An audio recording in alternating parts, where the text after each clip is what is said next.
राम की जो लाडली प्यारी सखियां हैं, मंजरी गण हैं, उनके भी दिव्य रूप हैं। विलास मंजरी जी का कैसा रूप है?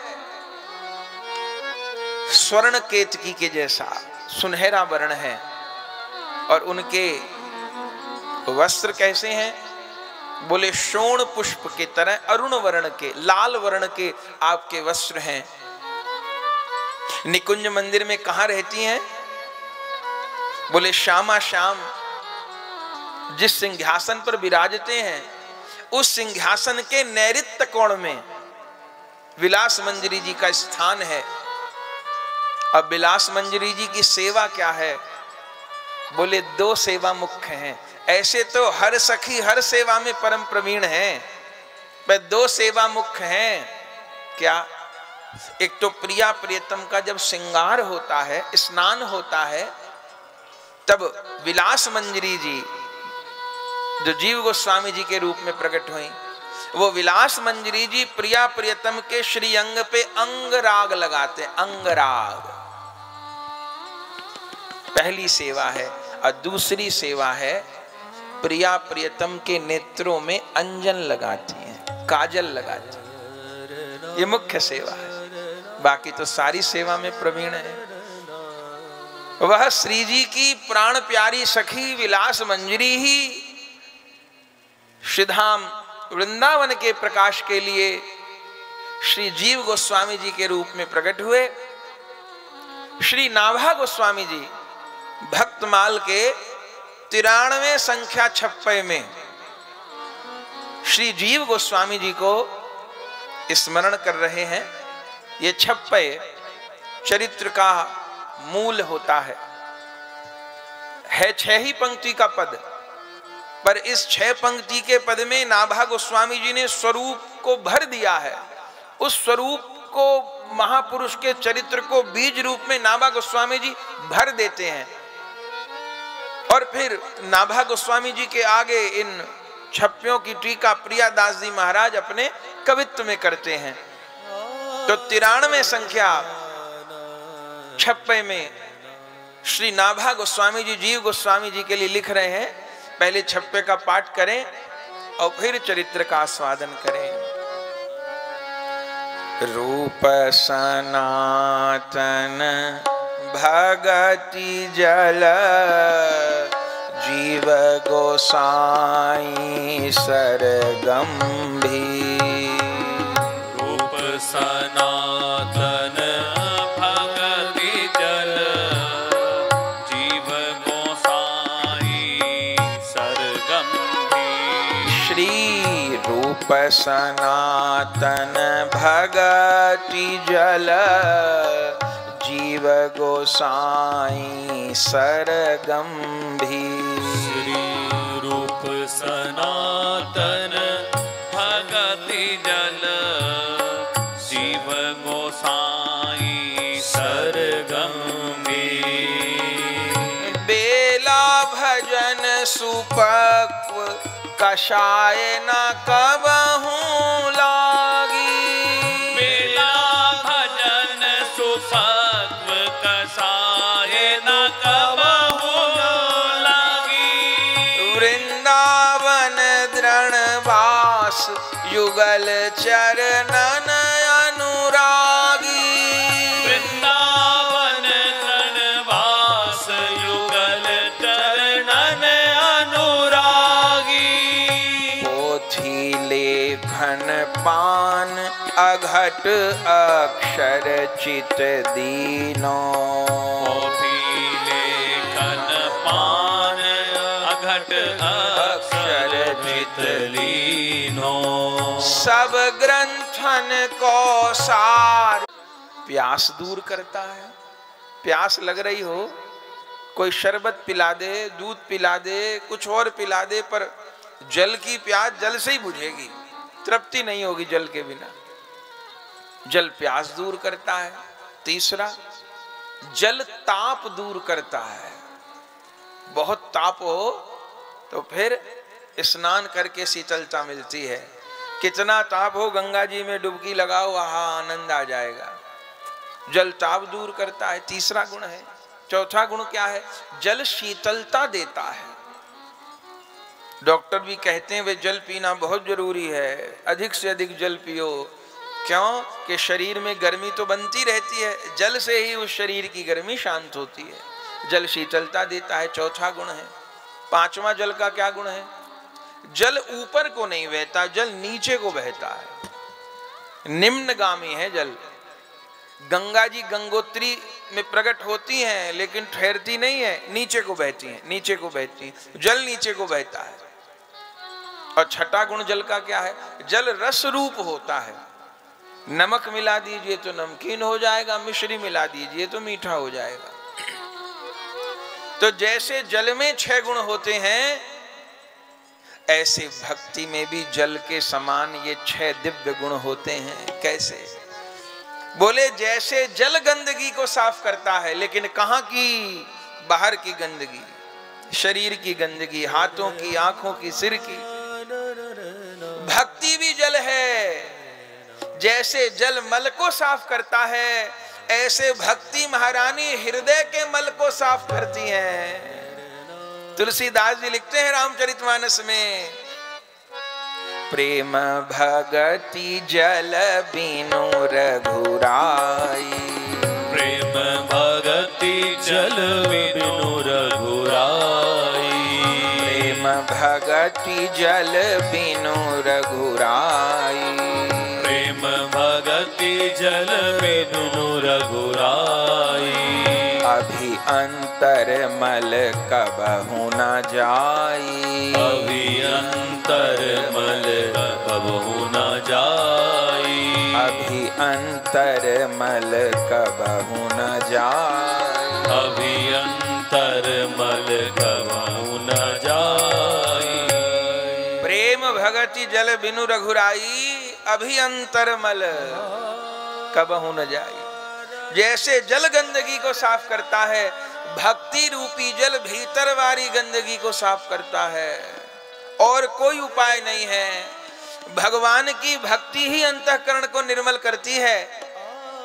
जैसे माँ होती है ना, बच्चा कीचड़ में गिर गया, छोटे बच्चे ने मलमूत्र त्याग दिया, बाप कभी बच्चे को उठाने नहीं जाएगा, देख लेगा, पर अपनी पत्नी को कहे देखो देखो कपड़े खराब कर लिए, देखो ऐसा कर लिया, देखो वैसा कर लिया, बाप नहीं जाएगा। और माँ ने भले कितनी महंगी साड़ी पहनी हो, अब बच्चे को देखेगी मलमूत्र में सना है तो सब काम छोड़ के बच्चे को उठा लेगी, साफ कर देगी, अच्छे कपड़े पहना देगी, इत्र लगा देगी, पाउडर लगा देगी, बाल काट देगी, पायल पहना देगी, लिटौना लगा देगी, ठीक, साफ कर दिया बच्चे को, सुंदर हो गया।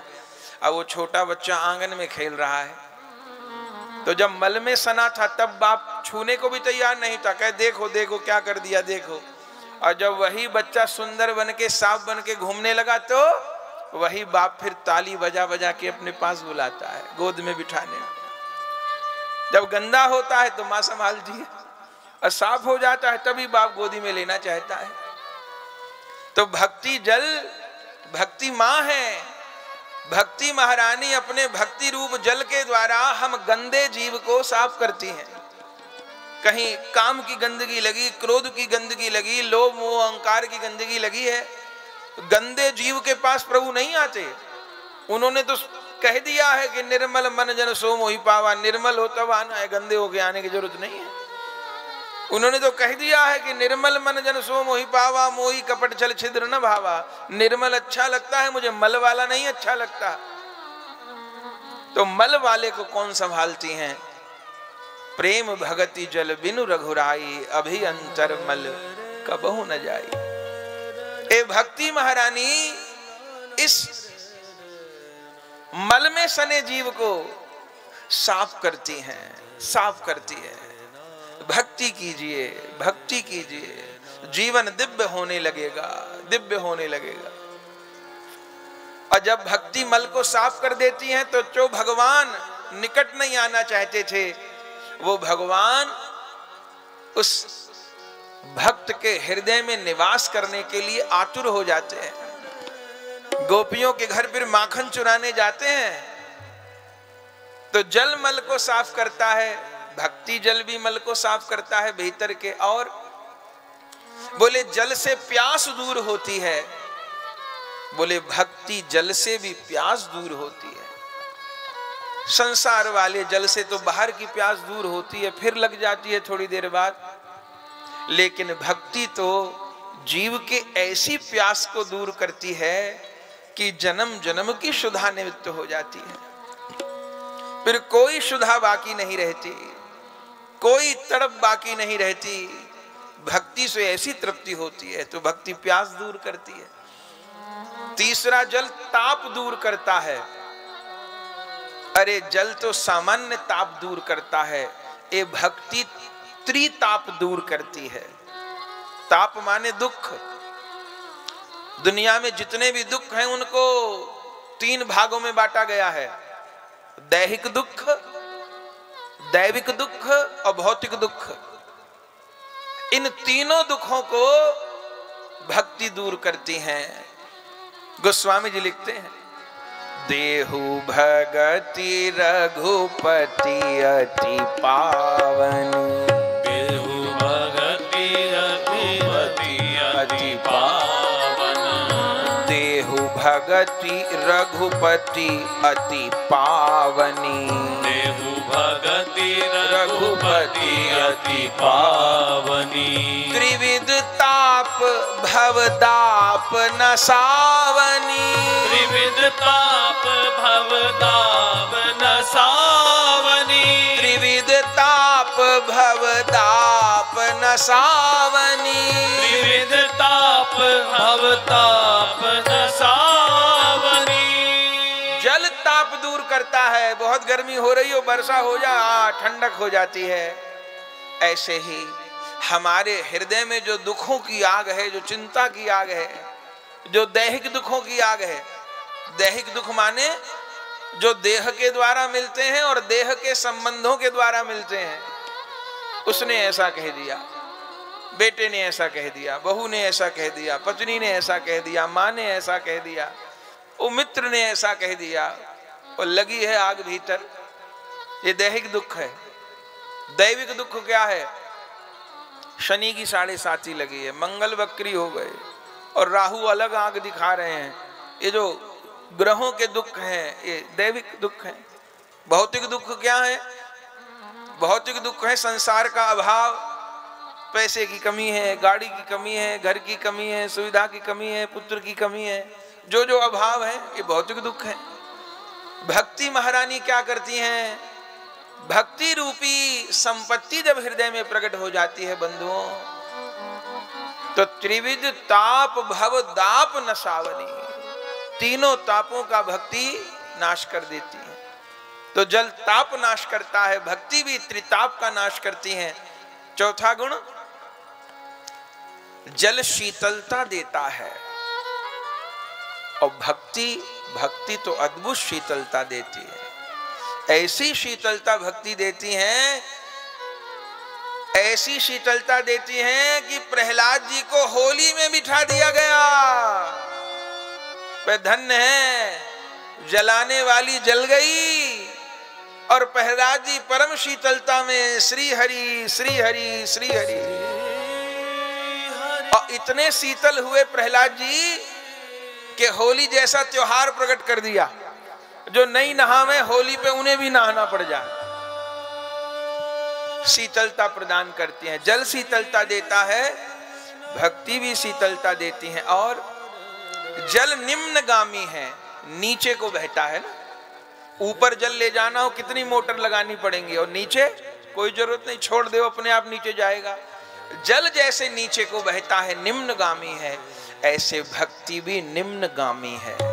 निम्नगामी माने जिसके भीतर अभिमान है वहां भक्ति नहीं ठहरती। जिसका हृदय गहरा है, जैसे जल नीचे को बहता ऐसे भक्ति भी नीचे को बहती है। माने जिसने अपने हृदय में दीनता को धारण किया है वही अपने हृदय में भक्ति को धारण करेगा। अगर हृदय में अभिमान है तो भक्ति महारानी नहीं आएंगी। जल निम्नगामी है, भक्ति भी निम्नगामी है। और छठा गुण है जल रस रूप है। जो मिलाओ, नमक मिलाओ, नींबू मिलाओ, चीनी मिलाओ, जो मिलाओ उसी रस में रूप हो जाएगा। भक्ति भी ऐसे ही है। भक्ति में दास्य भाव मिलाओ तो दास्य भक्ति हो जाएगी। भक्ति रूपी जल में सख्य भाव मिलाओ तो सख्य भक्ति हो जाएगी।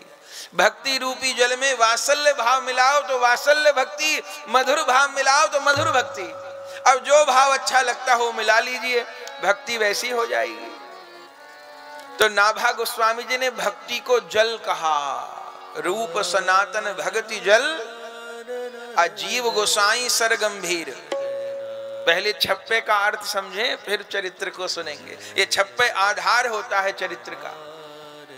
रूप सनातन जी की भक्ति जल के समान है, और जीव गोस्वामी सरगंभीर, गंभीर सरोवर है। अच्छा, जल कहाँ ठहरेगा? पर्वत पे नहीं ठहरेगा, उठी हुई जगह पे नहीं ठहरेगा, नीचे को जाएगा, और नीचे भी बहता तब तक रहेगा जब तक कोई सरोवर न मिले। जल कहाँ ठहरता है? किसी सरोवर में। अच्छा, जितना बड़ा सरोवर होगा उतना ज्यादा जल भर जाएगा, जितना छोटा सरोवर होगा उतना कम भरेगा। तो रूप सनातन जी की भक्ति अपार जल के समान है, और जीव गोस्वामी जी गहरे बड़े सरोवर के समान है। सरोवर है, जिस सरोवर में प्रेम भक्ति रूपी जल ठहर गया। आहा, तो बोले अगर जीव गोस्वामी जी भक्ति के गहरे सरोवर हैं तो सरोवर का किनारा क्या है? तो अगली पंक्ति में कहते हैं, बेला भजन सुपक्व। बेला माने किनारा। बोले भक्ति रूपी सरोवर का किनारा क्या है? बोले बेला भजन सुपक्व। जो दृढ़ नियम पूर्वक भजन है वही इस भक्ति रूपी सरोवर का किनारा है। किसी सरोवर का किनारा टूट जाए तो क्या होगा? सरोवर बह जाएगा, फैल जाएगा। तो भक्ति रूपी सरोवर का जो किनारा है, जो मजबूत तट है, वो नियम है। अर्थ अपने जीवन में नियमों को दृढ़ता पूर्वक पकड़े रहे तो भक्ति रूपी सरोवर का जल क्षीण नहीं होगा, भरा रहेगा। बेला भजन सुपक्व। और कषाय न कबहू लागी। जीव गोस्वामी जी के भक्ति सरोवर में कषाय, कषाय कहते हैं काई को, कभी काई नहीं लगी। बोले जल में काई कैसे लगती है? बोले जल में धूल मिट्टी का संसर्ग हो जाता है और काई लग जाती है। जल में मिट्टी का संयोग होता है तो काई लगती है, और जब जल ज्यादा गंदा हो जाए तो क्या होता है? तो पीने योग्य नहीं रहता। तो भक्ति जल है, मिट्टी क्या है? जो भक्ति रूपी जल को खराब करती है। बोले भक्ति करते हुए प्रभु की प्राप्ति को छोड़ करके अन्य जितनी भी कामनाएं हैं वो सब वो कूड़ा है, वो मिट्टी है जो भक्ति रूपी जल को खराब करती हैं। अन्य कामना या भक्ति मार्ग में लगने के बाद भी प्रतिष्ठा की कामना, धन की कामना, पद की कामना, वर्चस्व की कामना, ये सब भक्ति रूपी जल को खराब करती हैं। अच्छा, जल अगर खराब हो जाए तो क्या होगा? तो पीने योग्य नहीं रहता। और गंदे जल को कोई पी लेगा तो क्या होगा? शरीर को नुकसान होगा। और ज्यादा गंदे जल को पी लिया तो देह भी नाश हो सकता है। इसलिए भक्ति जल तो है, लेकिन उसमें बहुत सारी कामनाओं की मिट्टी अगर मिल गई तो पीने लायक नहीं रहेगा फिर। तो यदि हमने अपनी भक्ति को भिखारी की भक्ति बना लिया तो क्या होगा? ओ भक्ति यहां तो शायद कुछ दे दे, लोगों से सम्मान दिलवा देगी, माला पहनवा देगी, पैसा दिलवा देगी, लेकिन वो भक्ति भव सागर से पार होने के लिए काम नहीं आएगी। जो भक्ति किसी कामना के लिए की जाएगी अथवा दिखाने के लिए की जाएगी, वो भक्ति पुजवा तो देगी दुनिया में, लेकिन भीतर कुछ हाथ नहीं मिलेगा।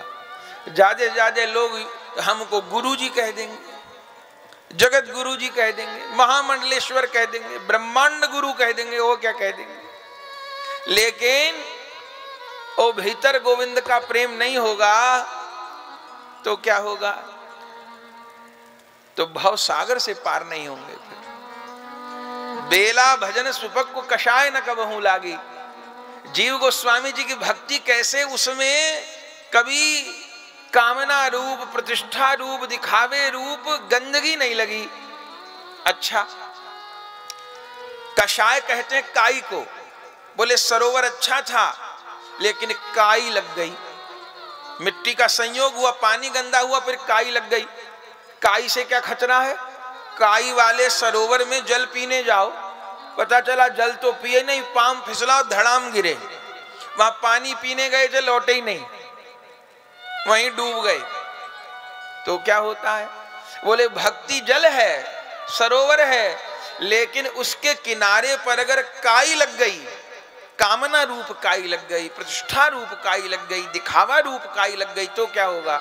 वो भक्ति किसी काम की नहीं रहेगी। जैसे उस जल में कोई पीने को जाए सरोवर में तो पांव फिसल के जल पीने से पहले डूब जाएगा, ऐसे ही भक्ति में कामना रूप काई लग गई तो भक्ति वो हमारा उद्धार करेगी, उससे पहले हमारा पतन ही हो जाएगा।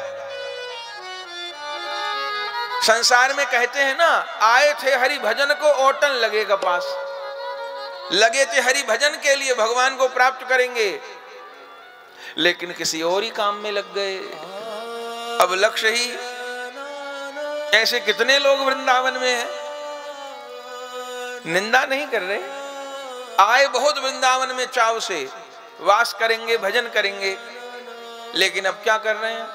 फ्लैट बढ़िया ले लिए, सब सुविधा के सामान जुटा लिए, पहले तो आते ही नहीं, उनका फ्लैट ही वास कर रहा है, वो तो वास ही नहीं करते। फ्लैट ले लेके रख छोड़े हैं, चलो कोई बात नहीं, और आते हैं 10 दिन, 15 दिन, 20 दिन, महीना, तो क्या करते हैं? फ्लैट से नहीं उतरते। अब रहते भी हैं तो सवेरे उठते ही चाय चाहिए, अखबार चाहिए, दुनिया भर की बातें चाहिए। अब ये जल्दी नहीं होए कि सवेरे कहीं जाके मंगला करूं, दर्शन करूं, यमुना जी स्नान करूं, बैठ के भजन करूं, परिक्रमा करूं। अब पड़े आलसी की तरह, कुछ तो खाते खाते सोते सोते ही थक जाए। ऐसे भी विचित्र प्राणी हमने देखे, कोई तो काम करके थकते होंगे, कुछ खाते खाते सोते सोते थक जाए। धन्य। तो अब इच्छा नहीं होती, तो कषाय न कबहू लागी। आए थे हरि भजन को, लेकिन और ही चीज में लग गए। ऐसा क्यों होता है? ऐसा इसलिए होता है कि अनुगत्य पूर्वक भक्ति नहीं किए। समर्थ गुरु की शरण में रह करके उपासना किए होते तो ये दोष नहीं आते। तब तो दिन रात मेहनत मेहनत परिश्रम यही सूझता। लेकिन काई लग जाए अगर भक्ति रूपी सरोवर में, तो फिर पानी पीने से पहले ही व्यक्ति फिसल के गिर जाए, समाप्त हो जाए। लेकिन जीव गोस्वामी जी की भक्ति सरोवर कैसे? बोले कषाय न कबहू लागी, कभी काई नहीं लगी।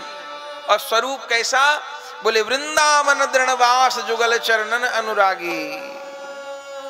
जब आप वृंदावन आ गए, अभी हम सुनेंगे, 19 वर्ष की आयु में आप वृंदावन आए हैं, और 19 वर्ष की आयु से लेकर के फिर जीवन के अंतिम दिन तक आज भी वृंदावन में राधा दामोदर जी के मंदिर में जिन जीव गोस्वामी जी की समाधि है, आज भी श्री राधा दामोदर जी के मंदिर में जिन जीव गोस्वामी जी की चरण रज रखी है, जिन जीव गोस्वामी जी की माला रखी है, जिन जीव गोस्वामी जी के ठाकुर राधा दामोदर जी की परिक्रमा असंख्य लोग करते हैं, वहां एक ऐसी चमत्कारी गिरिराज जी की शिला विराजमान है जो ठाकुर जी ने सनातन गोस्वामी जी को दी थी।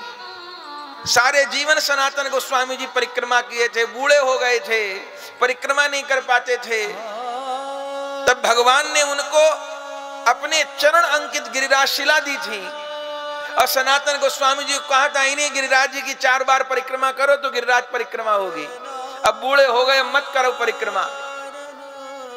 तो वो गिरिराज जी की शिला भी जिन राधा दामोदर मंदिर में विराजमान है, और उन्हीं के निकट जीव गोस्वामी पाद की समाधि, उन्हीं के निकट रूप गोस्वामी पाद की समाधि, उन्हीं के निकट रूप गोस्वामी पाद की भजन स्थली, वहीं पर कृष्णदास कविराज गोस्वामी जी की समाधि और असंख्य आचार्यों की समाधि।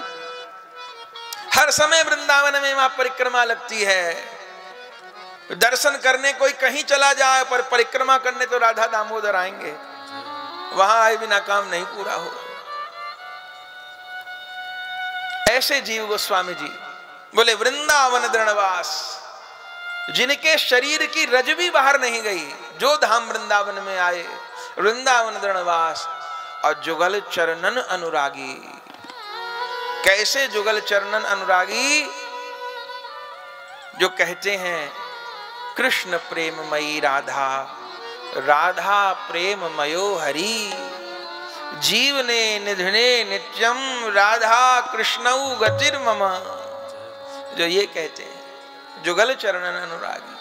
और बोले पोथी लेखन पान अघट अक्षर चित दीनो, वे जीव गोस्वामी जी नाभाजी कहते हैं उनको मैं प्रणाम करता हूं जिन्होंने अपने जीवन में असंख्य ग्रंथों की रचना करी। और पुराना समय आज के जैसा समय था नहीं, कागज ऐसे तो थे नहीं, कलम ऐसी तो थी नहीं, स्याही भी मुश्किल से मिलती थी, लकड़ी की कलम को भिगो भिगो के लिखना होता था। जीव गोस्वामी जी कागज मंगाते थे तो उनको इतना आवेश होता था, जैसे हम कथा कह रहे हैं तो लगातार बोल रहे हैं, अभी कोई कहे 5 मिनट रुक जाओ तो ऐसा लगेगा कि जैसे कोई पूरी स्पीड पर ट्रेन दौड़ रही है, उसको कोई ब्रेक लगा दे, ऐसा झटका लगेगा, रुका नहीं जाएगा। और रुक गई तो फिर इस स्तर पे आने के लिए बहुत देर लग जाएगी, अभी तो तार जुड़ा है। ऐसे जीव गोस्वामी जी जब ग्रंथ लिखने बैठते थे तो उनको कैसा आवेश होता था, भगवान की लीला मुख से फूटती थी और उसको लिखते थे जीव गोस्वामी जी। अच्छा, कागज के एक तरफ लिख दिया, अब दूसरी तरफ लिखना है पीछे, तो कब लिखेंगे? जब एक तरफ की स्याही सूख जाएगी, अगर पलट दिया तो बिगड़ जाएगा। लेकिन लिखने का आवेश था उनको, तो क्या करते थे? नाभाजी लिखते हैं पोथी लेखन पान अघट अक्षर चिद्दीनो, कागज की एक तरफ लिखा, अब सूखने में समय लगेगा, तो क्या करते थे? तीसरे माने दूसरे कागज पे लिखना शुरू कर देते थे। और कहां से लिखना शुरू करते थे? जितना उस कागज के पिछली तरफ लिखना बाकी है उसको छोड़ के लिखते थे आगे। जितने में तीसरा पेज लिखते थे तो दूसरा लिखने को तैयार हो जाता, सूख जाता था, तब बाकी हिस्सा वहां लिख देते थे। और उतना ही छूटता था जितना लिखना बाकी होता था, वो लिखते थे, तब फिर तीसरे के पीछे लिख देते थे। ऐसे पोथी लेखन पान अघट अक्षर चिद्दीनो, हर समय भगवान की लीलाएं स्फुरित होती थी और लिखते रहते थे। असंख्य ग्रंथ, असंख्य ग्रंथ। जिसे श्री राधा कृष्ण को पाना हो, राधा कृष्ण का भजन करना हो, बिन जीव गोस्वामी की वाणी के काम चल नहीं सकता उसका। केवल पदों से बात पूरी नहीं हो जाएगी, सिद्धांत को समझना होगा तो जीव गोस्वामी जी ग्रंथों के बिना काम चल नहीं सकता, वो कोई हो। असंख्य ग्रंथ, रत्ती रत्ती बात बताई, वृंदावन क्या, निकुंज क्या, श्यामा श्याम क्या, सखियां कौन, मंजरी कौन, सेवा कौन, वृंदावन कौन, धाम कौन, एक एक बात को। पोथी लेखन पान अघट अक्षर चिद्दीनो, और सद ग्रंथन को सार सवे हस्तामल कीनो, जिन्होंने सब ग्रंथों के सार को ग्रहण किया। सब ग्रंथों का सार क्या है? तुलसीदास जी बड़ी सुंदर चौपाई कहते हैं आगम निगम पुराण अनेका, आगम निगम पुराण अनेका, पढ़े सुने कर फल प्रभु एका, पढ़े सुने कर प्रभु फल एका, पढ़े सुने कर फल प्रभु एका। पढ़े सुने करे फल प्रभु एका।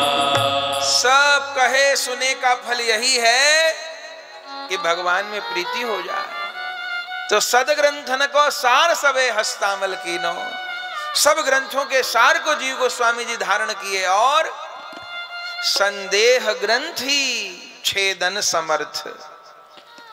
संदेह ग्रंथि को छेदन करने के लिए परम समर्थ हुए। हम लोग सुनेंगे मीराबाई जी भी जब वृंदावन आई, मीराबाई जी ने 25 साल वृंदावन में वास किया। कहां किया? जीव गोस्वामी जी की कुटिया के पास। आज भी मीराबाई जी का मंदिर कहां है? बिल्कुल राधा दामोदर जी के पास। मीराबाई जी आई थी तब जीव गोस्वामी जी के चरणों का आश्रय ग्रहण किया था उन्होंने। हम लोग श्रवण करेंगे।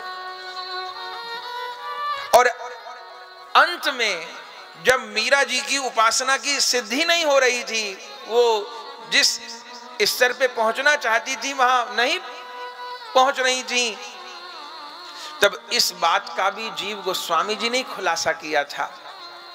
25 वर्ष वास किया था, लगभग 60 वर्ष की आयु हो गई थी मीराबाई जी की। तब जीव गोस्वामी जी ने कहा था, बाई जी आपकी उपासना वृंदावन की नहीं है, आपकी उपासना द्वारिका की है। क्योंकि आप श्याम सुंदर को पति रूप में पाना चाहती हो, रानी बनना चाहती हो ना उनकी। आप रानी हो, उस भाव में डूबी हो। तो भगवान की रानियां द्वारिका जी में निवास करती, यहां तो राधा ही रानी का राज है। तो आपको लीला की प्राप्ति, लीला में जो प्रवेश होगा वो द्वारिका जी में होगा, यहां नहीं होगा। जीव गोस्वामी जी आज्ञा किए, संकेत किए। और मीराबाई के चरित्र में हम लोग सुनते हैं, फिर मीराबाई जी वृंदावन छोड़ करके और द्वारिका जी चली गईं। और फिर द्वारिका जी में सशरीर श्री द्वारिकाधीश में समा गई। संदेह ग्रंथ छेदन समर्थ। जो संदेह ग्रंथि का छेदन करने में परम समर्थ, मीराबाई जी को कोई संदेह नहीं है, मीराबाई जी तो परिकर हैं। लेकिन कितने कितनों की संदेह ग्रंथि का छेदन जीव गोस्वामी जी ने किया। और रस रास उपासक परम धीर, जो निकुंज रस के उपासक और परम धीर उस रस को धारण करने वाले नाभा गोस्वामी जी कहते हैं, ऐसे जीव गोस्वामी जी को मैं प्रणाम करता हूं।